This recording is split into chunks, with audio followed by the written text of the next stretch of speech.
bueno, iniciamos con el primer tema. Resulta que las autoridades del Ministerio de Relaciones Exteriores evacuaron precisamente una vista pública en la Corte de Constitucionalidad. Esto en el caso del embajador de Suecia, recordemos, Anders Kompass.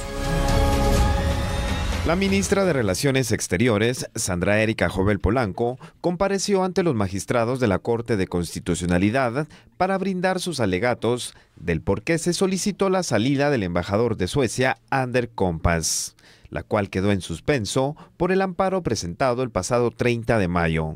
Estamos en una vista pública respecto al tema del señor Anders Kompass, en donde estamos ejerciendo el derecho de defensa, respetando la Constitución Política de la República de Guatemala, el Estado de Derecho de Guatemala y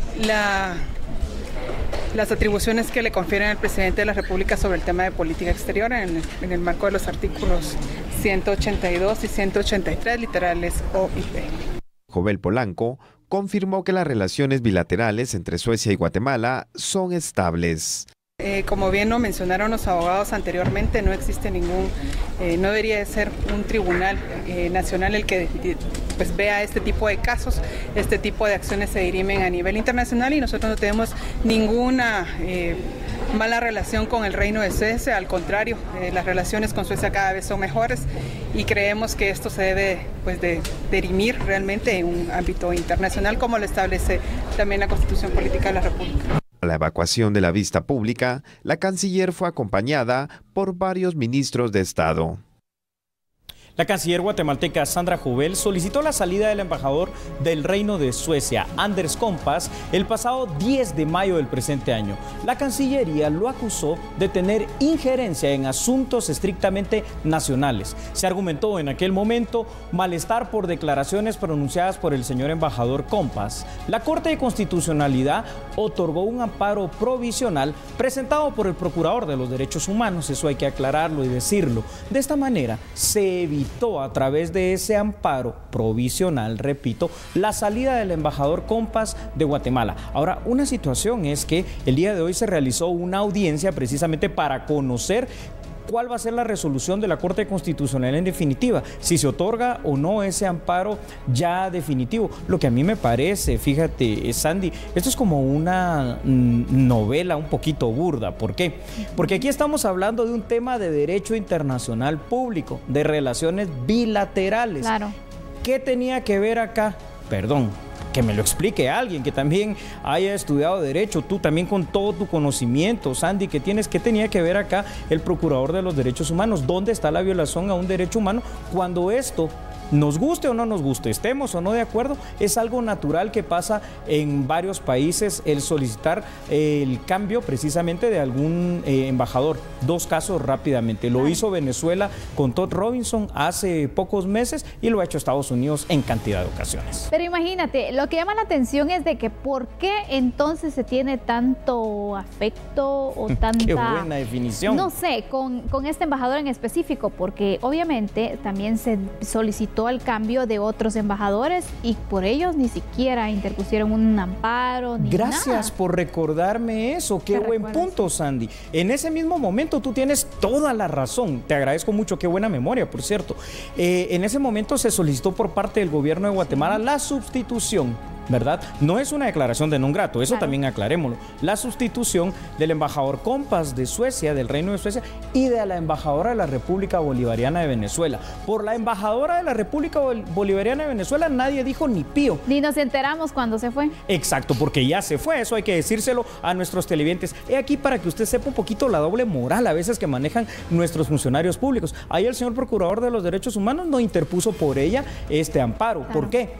Porque el Reino de Suecia sí de alguna manera otorga esta ayuda financiera a Guatemala a través de ONGs y otros apoyos, como bien lo decía, por ejemplo, ahorita la canciller Sandra Jovel. Y en cambio, como Venezuela no lo da, entonces que se vaya la embajadora venezolana sin que nadie diga nada, ¿verdad? Interés prácticamente. ¿Cuánto vales? Imagínate, pero a mí lo que me llama la atención es de que obviamente la Procuraduría de los Derechos Humanos esté apoyando y esté pues metiendo diferentes amparos. Litigando. Exacto, pero también que la Corte de Constitucionalidad se preste ante este tipo de shows, porque prácticamente es eso. Esto al final de cuentas termina siendo eso. Mira, Espectacular la forma que estás definiendo hoy las cosas, Sandy. Muy bueno tu análisis. Sí, esto es un show político al final de cuentas.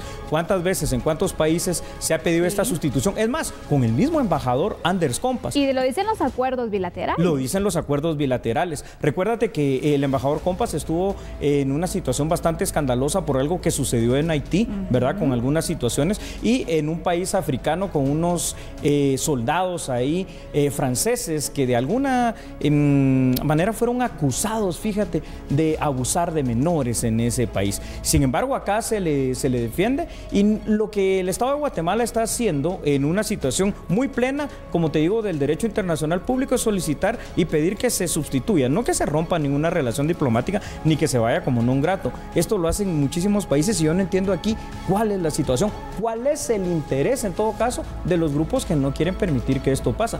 ¿O acaso la ayuda de Suecia se retira sin Anders Kompas? ¿O se viene abajo Guatemala sin el embajador Kompas? Yo no sé. Yo te digo, ¿la relación diplomática es con el país o es con la persona?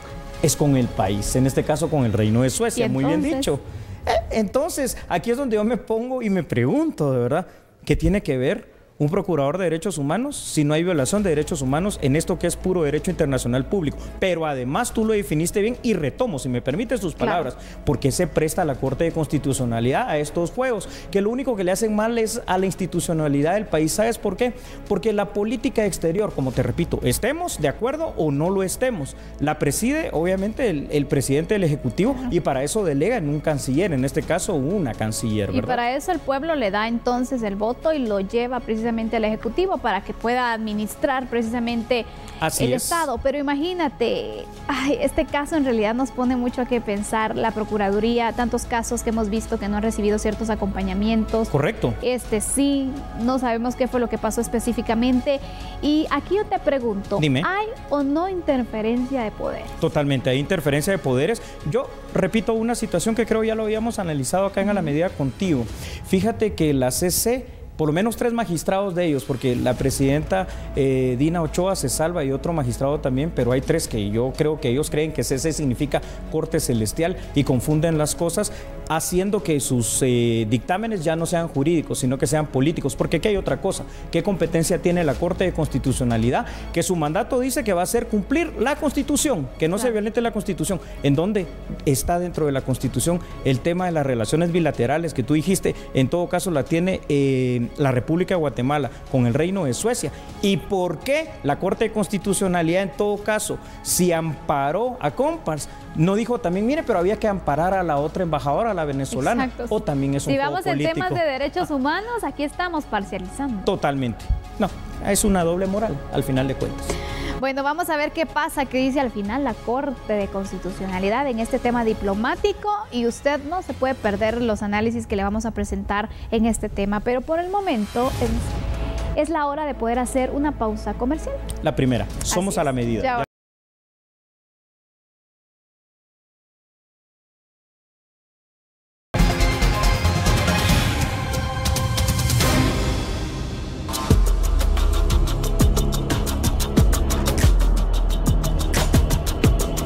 Muchas gracias por continuar con nosotros. Guatemala corre el riesgo de ser incluida nuevamente en el listado de los países denominados como paraíso fiscal. Esta es una de las preocupaciones de miembros de la Junta Monetaria. Es por ello que están a la expectativa sobre la suspensión provisional al acceso del secreto bancario. Pero conozca qué más tienen que decir y cuál es el riesgo que también tendría para el país. De hecho, este fue un tema que se conversó en Junta Monetaria en la sesión del miércoles pasado. Obviamente podría tener repercusiones en el tema de volvernos a ingresar en la lista gris de países no cooperantes. Ese es un riesgo. Y desde el punto de vista macroeconómico también vemos, por ejemplo, que pudiera tener implicaciones a nivel macro, en el sentido de que las opiniones, por ejemplo, del Fondo Monetario Internacional en torno a esto era siempre hacer un llamado que se trabajara en esa línea, lo cual fue superado cuando esto se autorizó. Es un tema donde si algunas instituciones, la OECD por ejemplo, volver a la lista negra pondría en riesgo la inversión extranjera y la cooperación de entidades internacionales. El gobierno gobierno de Francia, digamos que también ha estado sobre esto, y esperemos que se pudiera resolver pronto. La Corte de Constitucionalidad decidió suspender de forma provisional el artículo 52 del Código Tributario. Este artículo, para que usted lo pueda entender de mejor manera, eliminaba el secreto bancario y permitía a la SAT requerir la información bancaria tras la aprobación de un juez. Sin embargo, eliminar el secreto bancario y permitir a la SAT ese acceso a la información de las cuentas de cada persona hizo que Guatemala subiera en un nivel dentro del ranking de una organización que está precisamente para la cooperación, el desarrollo económico, llamada OCDE. Esta eliminación era uno de los requisitos que organismos internacionales estaban requiriendo al Estado guatemalteco. La resolución fue emitida de manera unánime, pero hoy queda en suspenso. Y allí la pregunta, Sandy.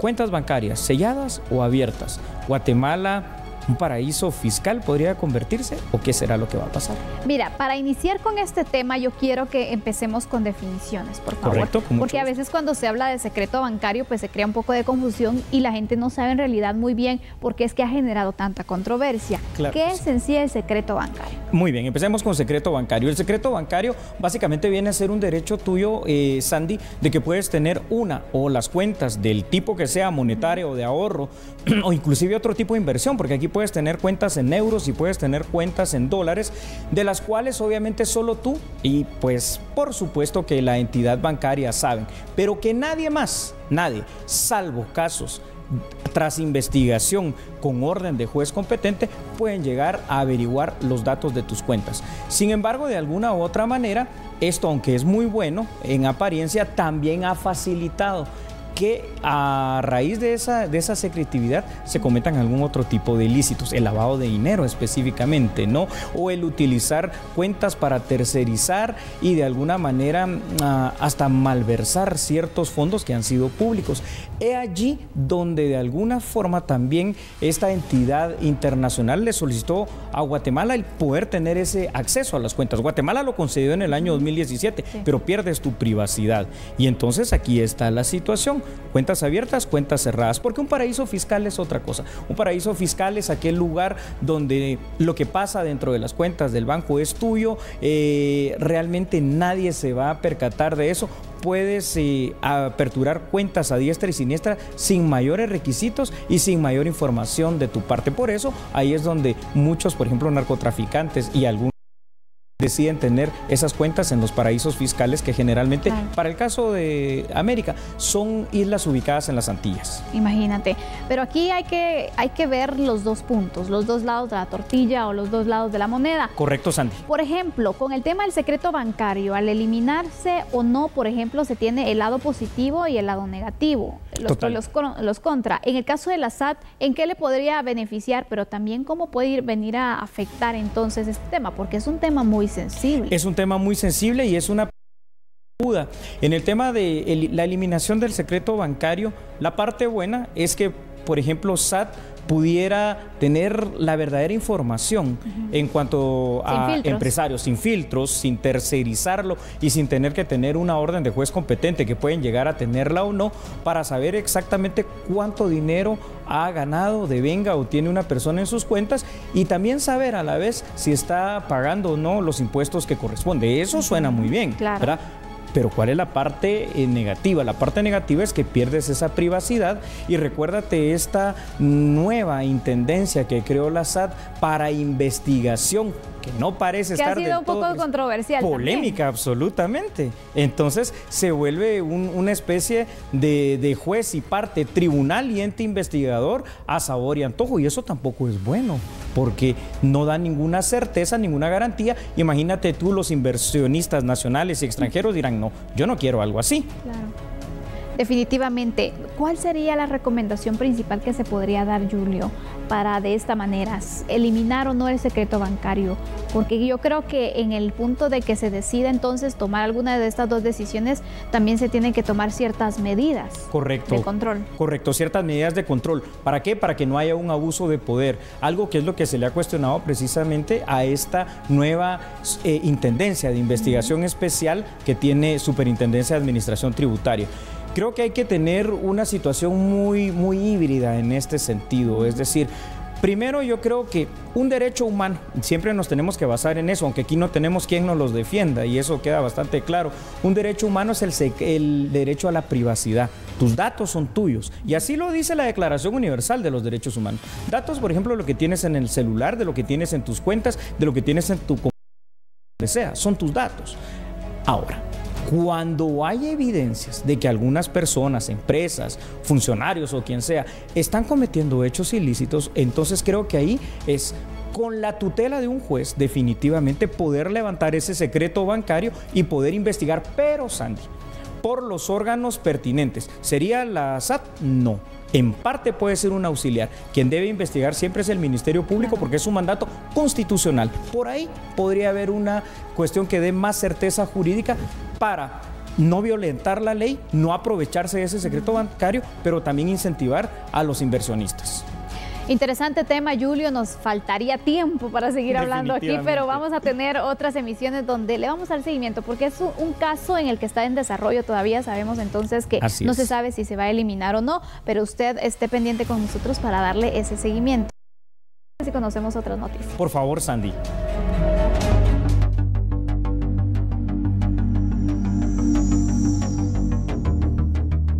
Y nos vamos a ir a la torre de tribunales porque aquí en un tribunal de mayor riesgo se pidió que René Maximiliano Franco Canté fuera condenado a 30 años de prisión por haber atacado en el 2015 un contingente de la Policía Nacional Civil durante un operativo que se estaba desarrollando. Pero contamos aquí todo lo que sucedió en esta audiencia en la siguiente nota.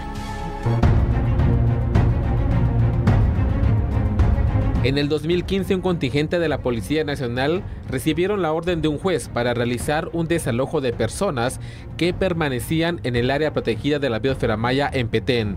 Cuando los uniformados iniciaron a ingresar, les lanzaron palos, piedras y fueron atacados con arma de fuego. Algunos agentes declararon y dijeron que quien los atacó fue el procesado René Maximiliano Franco Canté, alias el Alacrán. De que sí hubo una participación del sindicato en calidad de autor en el delito de asesinato en grave tentativa, conforme los argumentos y conclusiones que estoy dando en este momento, específicamente de un testigo presencial que indica al acusado al momento que este dispara en contra de las autoridades. Para la Fiscalía, en el juicio se demostró la culpabilidad de alias el Alacrán, por lo cual se pidió fuera condenado a 30 años de cárcel. Ese asesinato en grave tentativa, una pena por 25 años de prisión. En relación al delito de atentado con agravación específica, una pena de 2 años y medio, y en relación al delito de resistencia, una pena de 2 años y medio, para un total de 30 años. La acusación de la Fiscalía es incorrecta. Mi patrocinado no pudo haber tenido la capacidad para enfrentarse a un contingente policial de 800 elementos, dijo el abogado defensor Óscar Pachán. Un ciudadano guatemalteco, no estoy diciendo que sea un angelito, no lo estoy diciendo, pero la ley castiga acciones, comportamientos, no presunciones. Ese hombre sindicado de tratar de matar a 800 policías, con partícipes, mujeres y niños, eso dijo el Ministerio Público. ¡Qué gran teoría! 800 hombres, más de 800 hombres con entrenamiento en armas. El juicio podría finalizar el próximo jueves con el veredicto final del tribunal de resolver si René Franco es inocente o culpable. Y siempre en el ámbito judicial, de esta jornada la jueza de mayor riesgo, Erika Lorena Aifán, aceptó la solicitud del Ministerio Público que un hombre quede en prisión preventiva y sea investigado por haber colaborado con una red internacional dedicada a llevar migrantes a Estados Unidos de forma ilegal.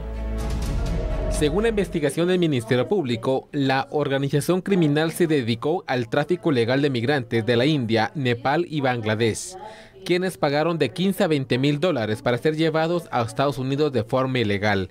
La organización delictiva tenía como punto de operaciones Guatemala. Contaban con la colaboración de pilotos de transporte público para llevar a los extranjeros hacia los puntos fronterizos con México. Asimismo, el señor Edwin Rolando Reyes Hernández, que se lo es indicado, esta persona es hermano del señor José Arturo Reyes Hernández, y siendo el señor Edwin Rolando quien se encarga de trasladar a los migrantes objeto de tráfico dentro de la ciudad de Guatemala hacia la estación de buses ubicado en la central de mayoreo para entregarlos a otros miembros de la estructura para que estos los trasladen hacia la frontera de Tecumumán. Para resolver que el acusado quedara sujeto a una investigación, la juzgadora consideró que las evidencias presentadas por la Fiscalía en la primera declaración le hacen creer que el procesado Edwin Rolando Reyes Hernández pudo haber colaborado con la red criminal. Los migrantes eran amenazados que si no pagaban los $20,000 para llevarlos a Estados Unidos atentarían contra su vida. Con esta noticia es momento de hacer una pausa, pero tenemos más análisis. Así es, regresamos, somos a la medida.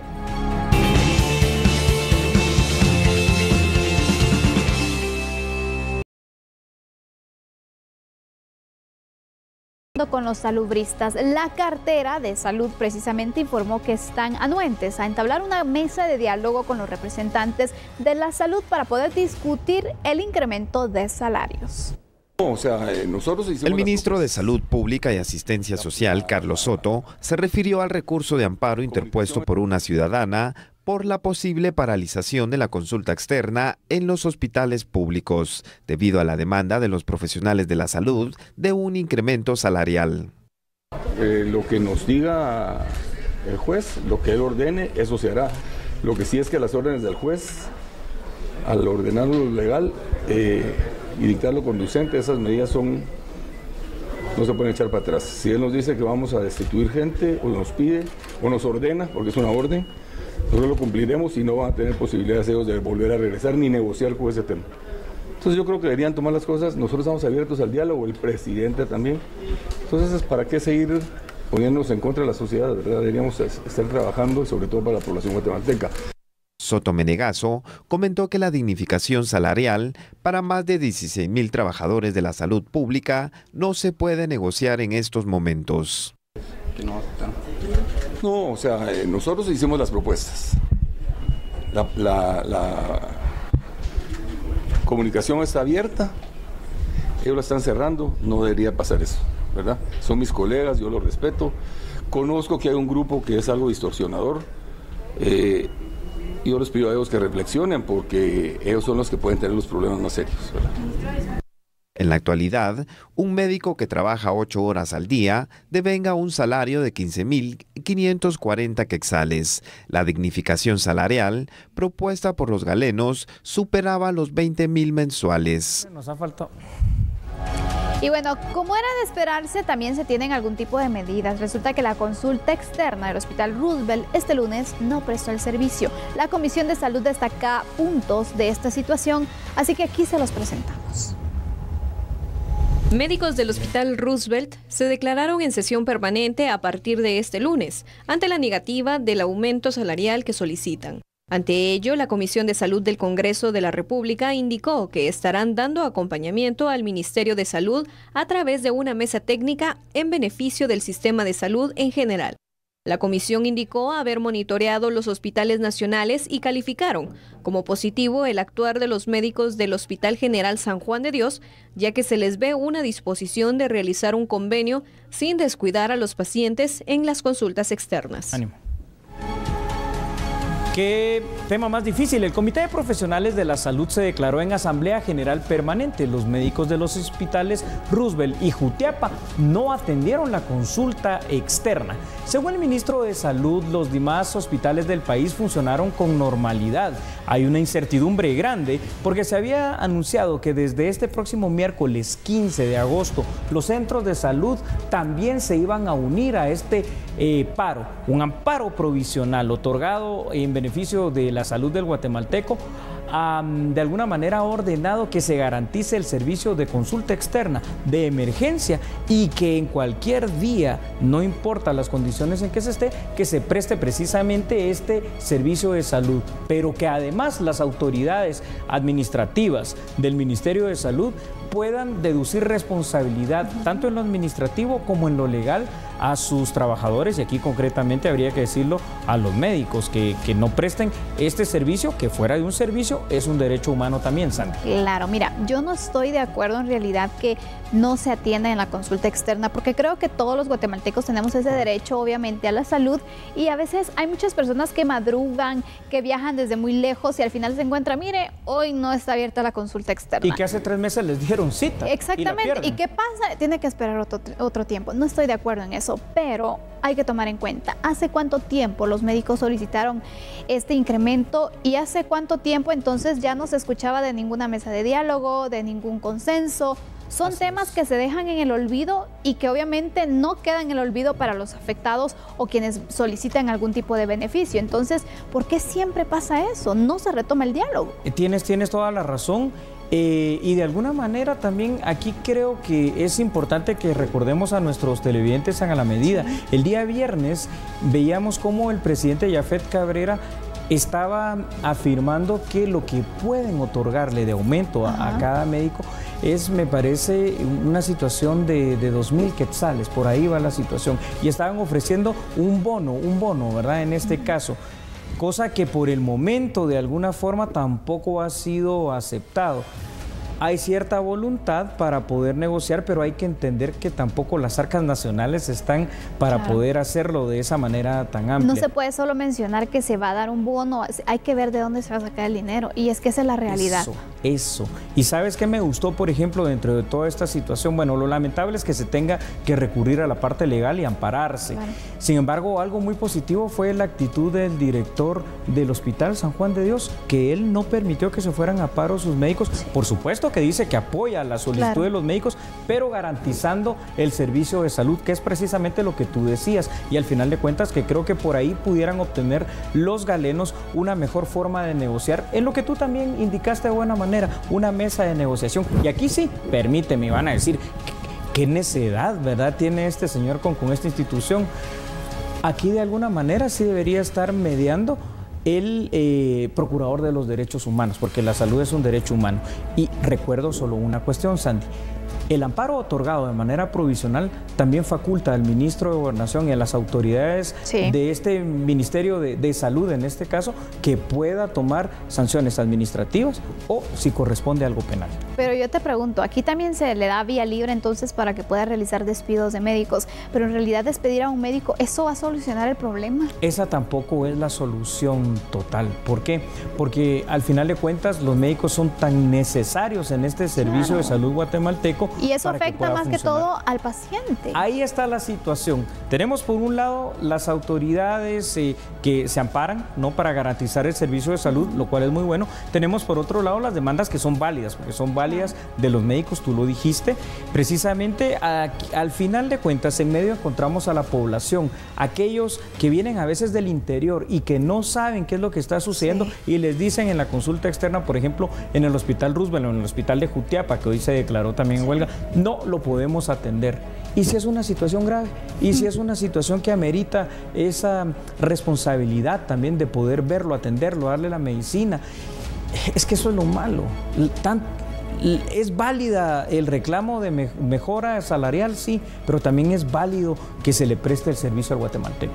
Definitivamente, ahí sí que los dos tienen el derecho y bueno, también tienen el derecho a manifestarse, pero bien dicen, no afectando a otros. No afectando a otros. Pero, ¿qué le dices entonces a los médicos? ¿Cómo podemos tomar esta situación si desde hace un par de meses, si lo podríamos ver así, un par de semanas o unas semanas atrás, habían solicitado ellos este acercamiento? Lo recibieron, eso hay que verlo como algo positivo. Pero al final el tema se quedó ahí. No les dan una solución de decir, miren, a partir de tal mes podrían tener un incremento o un bono. Es correcto. O estamos analizando. En realidad no se les dejó nada claro. Entonces, por eso están las acciones. Creo que para concluir con este tema en esta noche, hay que retomar lo que ya ha ofrecido el gobierno central. Claro. Ese bono que se les puede otorgar, sobre esa base que ya es algo, pues tratar de encontrar un gana-gana, que es lo que se busca en toda negociación. Que ganen los médicos, sí, porque que tengan algo adicional. El Ministerio de Salud también, para que siga funcionando, pero sobre todo en el gana-gana, que gane la población guatemalteca, garantizándole el servicio de salud a todos. Y esperamos que teniendo estas condiciones mejores, los médicos pues también sigan trabajando con ese espíritu de ayudar al prójimo y que obviamente se les pueda también evaluar, ¿no? Los médicos que en realidad pues no tienen esta vocación o no están contentos con el trabajo que tienen, pues bueno, hay que hacerle la evaluación también, ¿no? Porque hay de todo. Toda la razón la tienes. Entonces, así que ojalá que se pueda llegar a un acuerdo, pero de momento nosotros finalizamos con este tema. Obviamente les vamos a dar seguimiento. Hablando de otros temas, el partido FCN también se pronunció ante la solicitud de antejuicio en contra del presidente Jimmy Morales. Diferentes reacciones ha ocasionado la solicitud de antejuicio en contra del presidente de la República, Jimmy Morales. El partido oficial también se manifestó. Están utilizando un delito que no está muy bien tipificado, al punto que la misma Corte de Constitucionalidad nos está mandando a que lo reformemos y que lo aclaremos. Entonces, ¿cómo me siento? Pues creo que hay personas que se están aprovechando de su cargo, creo que es un delito que no está bien determinado, inclusive está en una segunda lectura, así que hay muchas formas de pensar. Es una justicia selectiva, es una justicia selectiva que yo creo que cambió porque ahora encontramos otro partido en este mismo proceso y espero que hayan muchos más que han recibido financiamiento y que no lo regularon en sus cuentas. El vicecónsul de Guatemala en Nueva York, Osiel Salcedo, se presentó en esta jornada al Ministerio Público para ratificar la denuncia contra los fiscales de delitos electorales del Ministerio Público, Oscar Shaad y José Rafael Curuchiche, por los delitos de abuso de autoridad, obstrucción a la justicia, coacción, peculado por el uso. Según el funcionario, ambos lo interrogaron de manera ilegal. Veamos la información. Pues básicamente me estoy adheriendo a una denuncia interpuesta por el señor Marvin Media en contra de los fiscales Shaad y Kurujic, en donde pues tengo yo participación por haber sido la persona interrogada en este caso por parte de los fiscales. Llegan a la ciudad de Nueva York y concuerdan hablar conmigo dentro del vehículo, que es donde yo me conducía en ese momento. Me cuestionan de que si yo no denuncio al señor Marvin Mérida, yo podría ser implicado como una persona investigada en este caso, de cosas que en realidad se están aclarando en este momento, de que ellos quieren aducir y que no fueron como lo están pensando. Es momento de hacer una pausa, pero al regresar tenemos las noticias internacionales, el deporte y otros temas. Así es, no nos cambies, somos a la medida.